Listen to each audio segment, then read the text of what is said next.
অনুষ্ঠানটো হৈছে সন্মিলিত গণশক্তি অসমৰ ষষ্ঠ ত্ৰিবাৰ্ষিক অধিৱেশন ঘোষণা যেতিয়া অনুষ্ঠিত হৈছিলে তাতে এটা সিদ্ধান্ত লোৱা হ'ল যে আমাৰ যিহেতু আগতে জিলা শক্তি নাছিলে, এতিয়াৰ পৰা আমাৰ জিলা সমিতিও থাকিব বুলি আমাৰ এটা সিদ্ধান্ত লোৱা হ'ল। আৰু সেই মৰ্মে ইতিমধ্যে আমাৰ মাজুলী আৰু ধেমাজিত জিলা শক্তি গঠন হৈ গৈছে। আজি তৃতীয়খন জিলা শক্তি গঠনৰ আজি আমাৰ প্ৰগ্ৰাম চলিছে।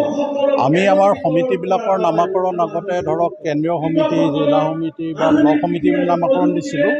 এতিয়া আমি সমিতিসমূহৰ নাম শক্তি নামাকৰণ কৰিছোঁ।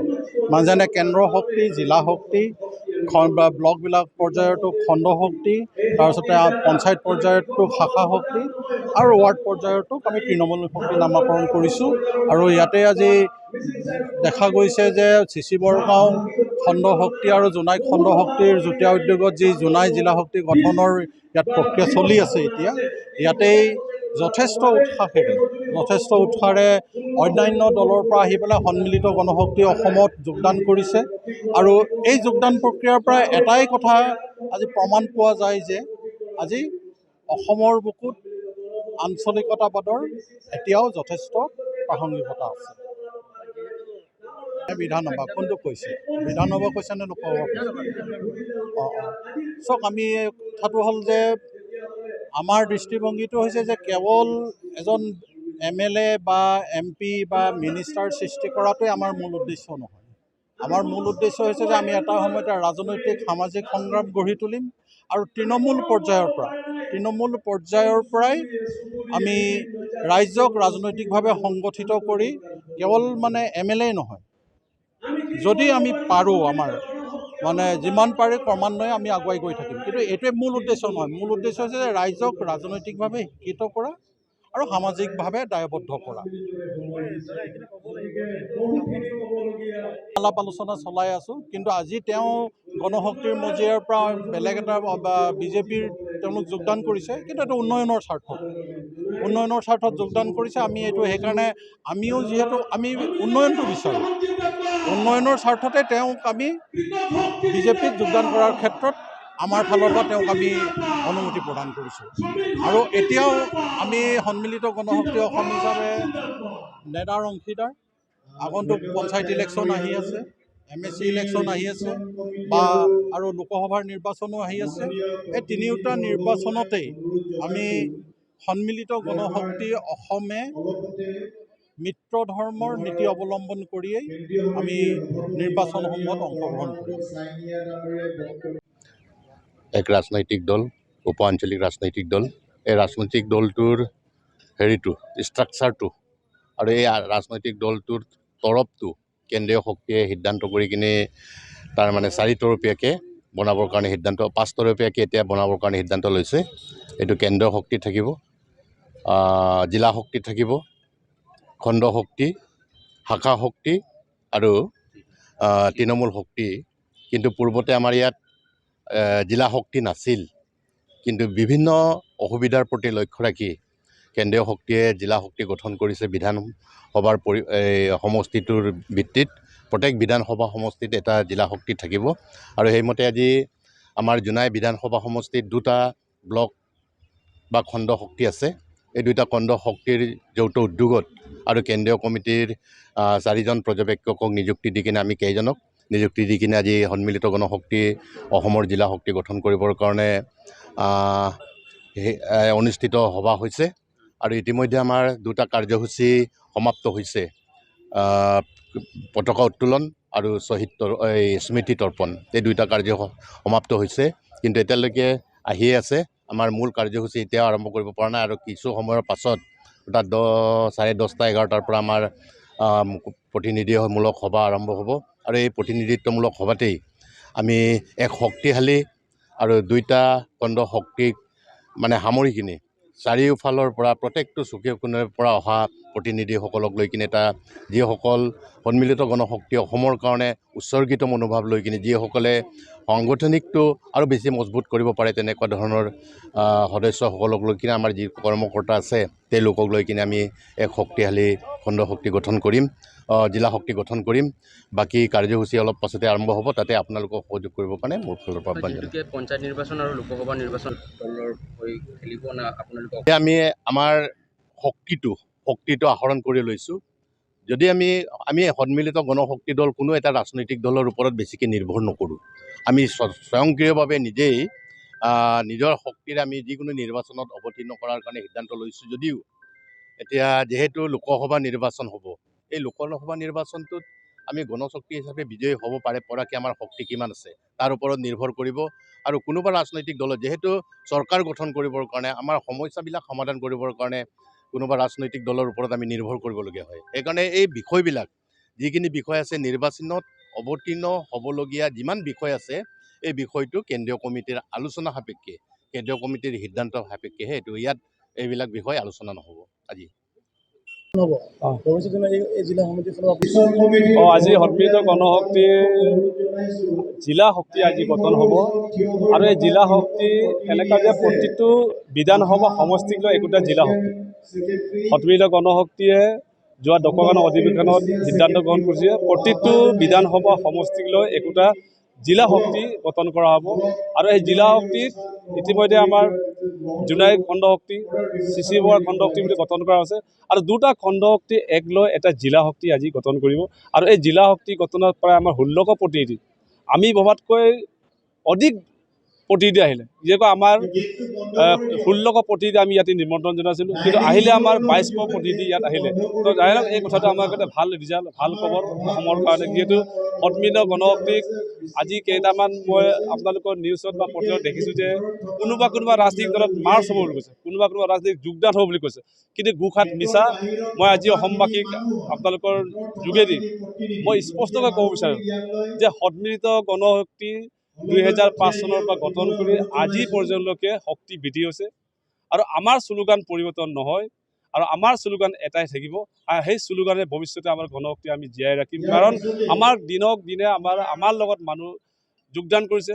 আপোনালোকে আজি চাইছে প্ৰাক্তন কংগ্ৰেছীসকলে আজি প্ৰায় 150 যোগদান কৰিছে। আমাৰ সন্মানীয় প্ৰাক্তন আছু নেতৃবৃন্দ আজি যোগদান কৰিছে। ভাল খবৰ যে আমাৰ দলত যে এতিয়া শক্তিশালী, এতিয়া শক্তি হৈছে সন্মিলিত গণশক্তিখন, সেইটোৱে তাৰে প্ৰমাণ আৰু অচৰ্য প্ৰতিনিধি ইয়াতে আজি আহিছে।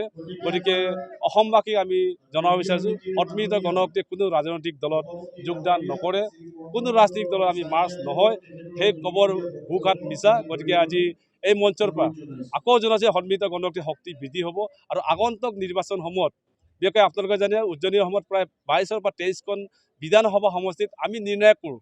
আমি যাক ভোট দিম বিধায়ক হৈ যায়, আমি যাক ভোট দিওঁ সাংসদ হৈ যায়। গতিকে এনেকুৱা এটা শক্তিশালী দলত আমি কোনোগৰে মানে শক্তি কম নহয় বুলি আমি নিজকে ক'ব পাৰোঁ। গতিকে আমাৰ শক্তি বৃদ্ধি হৈছে। গতিকে সন্মিলিত গণশক্তিৰ ভৱিষ্যত ৰণকল ৰাজনৈতিক ৰণকল সম্পৰ্কে আজি আমাৰ চৰ্চা হ'ব, আলোচনা হ'ব আৰু পৰৱৰ্তী নিৰ্বাচনসমূহত কোন সমষ্টিত কোনে নিৰ্বাচন খেলিব এই কথাটো আমি কেন্দ্ৰীয় সমিতিয়ে, আমি কৰ্ণনিদান কমিটিয়ে আলোচনা কৰাৰ পাছত আপোনালোকৰ আগত মই সেইখিনি ক'ব পাৰিম।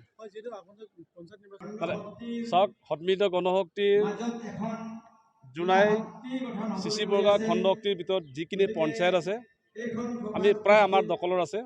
গতিকে অহা পঞ্চায়ত ইলেকশ্যনতো পঞ্চায়ত নিৰ্বাচনত আমাৰ সন্মিলিত গণশক্তি আমি প্ৰতিদ্বন্দ্বিতা কৰিম আৰু আমি নিশ্চিত ৱাৰ্ড মেম্বাৰৰ পৰা আদি কৰি সকলো AP মেম্বাৰ, গাঁও পঞ্চায়ত আৰু জিলা পৰিষদ সকলো কেন্দ্ৰীয়তাক আমি জিকাই আনিব পাৰিম। গতিকে তেনেধৰণে আমাৰ শক্তি এতিয়াও আছে। গতিকে আমি কোনো গুণে কম নহয়। গতিকে অহা পঞ্চায়ত নিৰ্বাচনে হওক বা অন্যান্য নিৰ্বাচনে হওক আমাৰ ভূমিকা যথেষ্ট হ'ব। বিশেষকৈ পঞ্চায়ত আমি নিজস্ব প্ৰাৰ্থী দিয়াৰ কাৰণে আমি ইতিমধ্যে চিন্তা চৰ্চা কৰিছোঁ। গতিকে যাই নহওক গোটেই কথাখিনি আজি ক'ব নোৱাৰিলোঁ যে অহা পঞ্চায়ত নিৰ্বাচনত কোন সমষ্টিত কোনে জিকিব। আমাৰ মিত্ৰজোঁট বিজেপি আমাৰ লগত আছে, বিজেপিৰ লগত কথা পাতি প্ৰায় আপোনালোকক মই কৈ দিওঁ প্ৰায় পঞ্চায়ত সমষ্টিতে সন্মিলিত গণশক্তিৰ কেন্দ্ৰীয়ত আমি থিয় কৰাম। নিশ্চিতভাৱে চাওক, আমাৰ সন্মিলিত গণশক্তিৰ এটা উদ্দেশ্য আছে, আমাৰ লক্ষ্য এটা আছে। গতিকে আমি সমস্যাৰ লগত ৰাজনীতি কৰিছোঁ। আমি MP MLA হ'বৰ কাৰণে ৰাজনীতি কৰা নাই।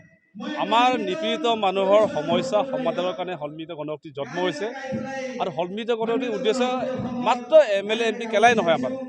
আমাৰ উদ্দেশ্য হৈছে অসমৰ জাতীয় সমস্যা, অসমৰ থলুৱা সমস্যা, অসমৰ নিপীড়িত সমস্যা সমাধান হৈছে নাই, গাঁওবিলাকত উন্নয়ন হৈছে নাই, এই গোটেই কথাবিলাক আমি ইছ্যু ভিত্তিত আমি এই সন্মিলিত গণশক্তি গঠন কৰিছোঁ। গতিকে আগন্তুক নিৰ্বাচনসমূহত বিধানসভাই হওক বা লোকসভা নিৰ্বাচন হওক হয়তো আমাৰ পাৰ্টি থিয় কৰাৰ আমি চেষ্টা কৰিম, কিন্তু কিবা কাৰণত যদি আমাৰ পাৰ্টি থিয় নকৰালেও কিন্তু আমাৰ ইস্যুবিলাক আমাৰ দাবীবিলাক আমাৰ সমস্যাবিলাক সমাধান কৰিব আমি চেষ্টা কৰিম গতিকে সন্মিলিত গণশক্তি কেৱল এটা প্ৰতিনিধি জিকা আমাৰ উদ্দেশ্য নহয় আমাৰ উদ্দেশ্য হ'ল আমাৰ নিপীড়িত মানুহক থলুৱা মানুহক উন্নয়নৰ স্বাৰ্থত উন্নয়নৰ স্লোগানত আমি কাম কৰাৰ কাৰণে আমি প্ৰতিশ্ৰুতিবদ্ধ গতিকে সন্মিলিত গণশক্তি এই উদ্দেশ্যৰে গঠন কৰিছে গতিকে আপুনি যিধৰণে প্ৰশ্ন মোক সুধিছে জোনাই সমষ্টিত বিধায়ক দিব নিদিব এই কথাটো আমাৰ কেন্দ্ৰীয় পৰ্যায়ত চৰ্চা হ'ব আলোচনা হ'ব যদি প্ৰয়োজন হয় আমি দিব লাগিব কাৰণ আমাৰ জিকাৰ শক্তি আছে যদি কিবা ইস্যু বা কিবা সমস্যাক লৈ কোনোবা এটা ৰাজনৈতিক দলে আমাৰ লগত কিবা কথা পাতে উন্নয়নৰ কথা পাতে তেতিয়া বেলেগ কথা হ'ব কিন্তু আমাৰ উদ্দেশ্য জিকাৰ উদ্দেশ্য আমাৰ সেইটো নহয় যে MSA বা MLA জিকিলেই যে এটা সমস্যা সমাধান সেই কথাটো নহয় আমাৰ ইস্যুক চৰকাৰে কেনেদৰে আগবঢ়াব আমাৰ দাবীসমূহ কিমান একেসকলে পূৰণ কৰিব চেষ্টা কৰিব সেই কথাটোৱে মূল লক্ষ্য গতিকে সেই কথাখিনি ক'লোঁ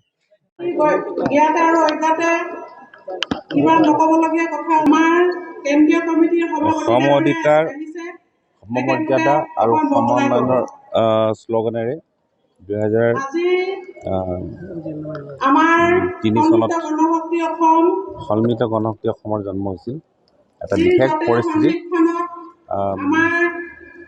আৰু প্ৰতিষ্ঠা হোৱাৰে পৰাই সন্মিলিত গণশক্তিয়ে যি শ্লোগান যি উদ্দেশ্য লক্ষ্যৰে গঠন হৈছিল সেই উদ্দেশ্য লক্ষ্যত নিজকে নিয়োজিত কৰিছে আৰু ক্ৰমান্বয়ে জনগণৰ সমাদৰ লাভ কৰিবলৈ সক্ষম হৈছে আৰু সন্মিলিত গণশক্তিৰ সিদ্ধান্তমতে কেৱল উজনি অসমৰ লখিমপুৰ ধেমাজি কেন্দ্ৰ কৰি এই যোৰহাট শিৱসাগৰ গোলাঘাট ডিব্ৰুগড় তিনিচুকীয়াক সামৰিয়ে কাৰ্য কৰি আছে নিজৰ কৰ্মসূচী কাৰ্যকৰী কৰিছে গতিকে সেই অনুসৰি জনগণৰ সমাদৰ লাভ কৰিবলৈ সক্ষম হৈছে আৰু ক্ৰমান্বয়ে বিভিন্ন দলৰ যিসকলে অসন্তুষ্ট হৈছে তেওঁলোকে আহি এতিয়া সন্মিলিত গণশক্তি দলত যোগদান কৰিছে কাৰণ সন্মিলিত গণশক্তি অসমে নিজৰ লক্ষ্য উদ্দেশ্যৰ পৰা বিচলিত হোৱা নাই আৰু সেইমতে বিভিন্ন ক্ষেত্ৰত ই অৰ্থনৈতিক হওক সাংস্কৃতিক হওক ৰাজনৈতিক হওক সকলো ক্ষেত্ৰতে লক্ষ্য উদ্দেশ্যত আগত ৰাখি কাম কৰি আহিছে গতিকে অনাগত দিনতো কৰি যাব আৰু বিশেষকৈ গ্ৰামাঞ্চলত সন্মিলিত গণশক্তিয়ে নিজৰ কৰ্মসূচী কাৰ্যকলাপ নিজকে নিয়োজিত কৰিছে আৰু সেয়েহে গ্ৰামাঞ্চলৰ লোক গণশক্তি দলৰ প্ৰতি আকৃষ্ট হৈছে আৰু গণশক্তি দলৰ প্ৰতি তেওঁলোকে আনুগত্য প্ৰকাশ কৰিছে চৰ্চা এটা চলি আছে যে লোকসভা নিৰ্বাচনৰ আগত গণশক্তি দলে বিজেপিক বিলীন হ'ব বুলি এটা চৰ্চা চলি আছে বিলীন নহয় এইটো বিলীন নহয় আৰু ইতিমধ্যে আমি মিত্ৰজোঁট আছোঁ আৰু সেই মিত্ৰজোঁটৰ সিদ্ধান্ত অনুসৰি আমি চৰকাৰৰ অংশীদাৰ হৈ আছোঁ বিজেপিৰ লগত আছোঁ আৰু বিজেপিৰ লগতে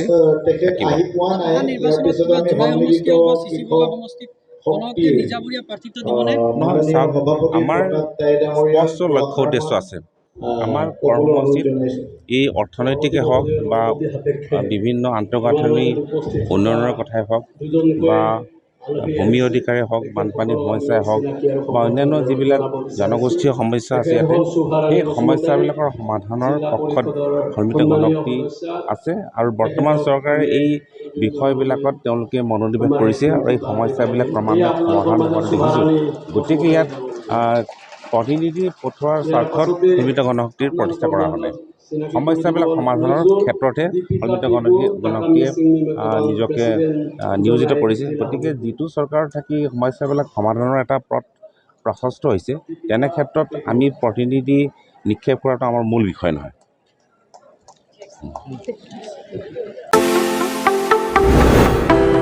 দুৰ্গা পূজানি ধামাকা দখনা ডিজাইন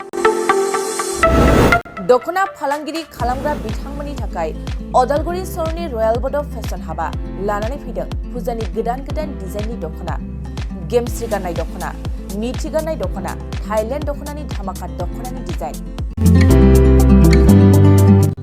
दखना फालांगिरिफोरनि थाखाय अदालगुरि रयेल बड दखना गलायाव मोननो हागोन नोंथांमोना गेमस्रि गाननाय दखना मिथि गाननाय दखना सिकिरि दखना आर'नाइ दखना आरो थाइलेण्ड दखनाखौ होलसेल रेटआव बर'नि हारिमुआरि गाननाय जोमनायफोरखौ दखना फालांगिरिफोरनि थाखाय बयनिख्रुइबो खमसिन बेसेनाव मोननो हागोन अदालगुरिनि रयेल बड' फेशन हाबाव बायदि रोखोमनि दख'ना नोंथाङा दख'नानि फालांगि खालामनोब्लाबो रयेल बड' हाबाव गासैबो दख'नाखौ हलसेल रेटआव मोननो हागोन खम बेसेनावनो लांनानै फालांगिबो खालामनो हागोन रयेल बड' गलायाव थांनाय फैनायनिबो जेबो उसुबिदा गैया रयेल बड' हाब दख'ना गलानि थंआनो जाबाय अदालगुरि रेल स्टेशननि साखाथियावनो सोरबाफोर दुर्गा फुजानि अफारखौ खाबु लानानै दख'ना फालांगि खालामनोब्ला 9957383083 जानबुं नङाव खौरां लानो हागोन